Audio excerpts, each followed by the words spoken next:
السلام علیکم پیارے حضور. وعلیکم السلام. خاکسار کا نام سلیمان عبدالحکیم ہے اور خاکسار نائجیریا سے تعلق رکھتا ہے. انڈیا سے؟ کہاں سے؟ انڈیا سے؟ نائجیریا سے تعلق. اچھا اچھا. ہاں. اور درجہ شاہد کا طالب علم ہے. ہاں، کیا فرماتے ہو؟ میرا سوال استخارہ کی. ہیں؟ شاہد کا. اچھا، کیا فرماتے ہو؟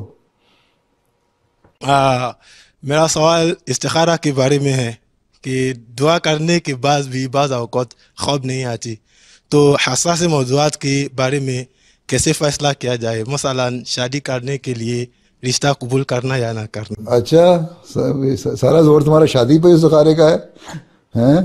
اور باتیں بھی ہوتی ہے استخارہ کرنے کے لیے، پر لگتا ہے تمہیں شادی کا زیادہ شوق ہے. کس کلاس میں پڑھتے ہو؟ جی سر. کس کلاس میں پڑھتے ہو؟ شاہد. ہاں، شاید میں بس تمہاری باری آ گئی شادی کی، اب شادی ہو جائے گی. ہیں؟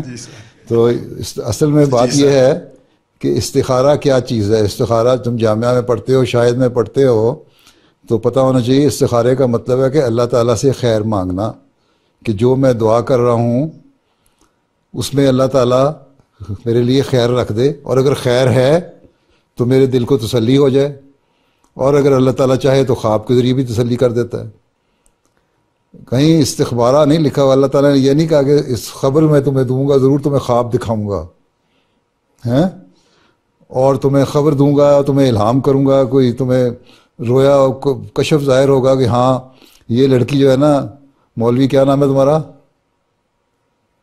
عبدالحکیم سر. ہیں؟ عبدالحکیم حضور. یا کارڈ اپنا عبدالحکیم کہ مولوی حکیم صاحب کے لیے یہ لڑکی ضرورت ہے. اللہ میاں کو ایسی کوئی جلدی نہیں پڑی ہوئی حکیم صاحب کے لیے ہیں. تو جو اللہ تعالیٰ صرف دعا کرنی چاہیے کہ اگر خیر ہے تو میرے لیے آسانیاں پیدا کر دے. پھر اور اگر دل کو تسلی ہو جائے اگر، تو پھر وہاں رشتہ اس کو لیے پرپوز کر دو. اور اگلا جو فریق ہے لڑکی والے، وہ لڑکی بھی دعا کرے اور اس کے دل کو تسلی ہو جائے کہ ہاں مولوی عبدالحکیم سے شادی کرنی ہے، تو اس کو وہ بھی کر لے گی. اگر اس کی تسلی نہیں ہوتی تو پھر جاؤ کہیں اور تلاش کرو جا کے. ٹھیک ہے، ہو سکتا ہے اللہ تعالیٰ نے کسی اور جگہ کے لیے تسلی کرائی ہو.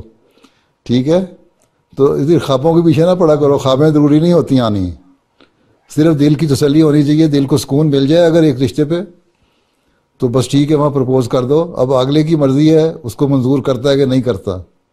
ٹھیک ہے. باقی دعا کے یہ کبھی نہ دعا کرنا کہ اللہ تعالیٰ اگر تیرے نزدیک بہتر نہیں ہے تب بھی ہو جائے. بعض دفعہ لوگ ایسی دعا کر لیتے ہیں اور پھر رشتہ ہو جاتا ہے، اور پھر 6 مہینے کے بعد میاں بیوی کی لڑائی شروع ہو جاتی ہے، اور میاں ادھر جاتا ہے اور بیوی ادھر جاتی ہے. تو نہ پھر لڑائیاں ہی ہوتی ہیں. اس لیے اللہ تعالیٰ سے خیر مانگنے چاہیے. شادی کے بعد بھی خیر مانگتے رہنا چاہیے، اور پھر شادی کے بعد بھی جب ہو جائے اللہ تعالیٰ سے استخارہ کر کے اللہ تعالیٰ نے تسلی بھی دے دی، لڑکی کو بھی تسلی دے دی، شادی بھی ہو گئی، اور اس کے بعد پھر دعا کرتے رہنا چاہیے کہ اللہ تعالیٰ اس شادی کو قائم بھی رکھے. میرے سے کوئی ایسا باتیں نہ ہو جائیں یا میری بیوی سے ایسی حرکتیں نہ ہو جائیں جس سے ہمارے دلوں میں پھر دوریاں پیدا ہو جائیں. ٹھیک ہے، یا ہماری اولاد نیک صالح نہ پیدا ہو. پھر بھی دعا مانگتے رہنا چاہیے تاکہ آئندہ نسل بھی میں نیکی چلتی رہے اور ان میں بھی دعا کی طرف توجہ پیدا ہوتی رہے. ٹھیک ہے. تو استخارہ جو ہے اللہ تعالیٰ سے خیر مانگنے والی دعا ہے، اس لیے خیر مانگنے کی دعا ہے، اللہ تعالیٰ سے الہام حاصل کرنے کی دعا نہیں ہے. ٹھیک ہے، چلو بیٹھ جاؤ. جی حضور. جی.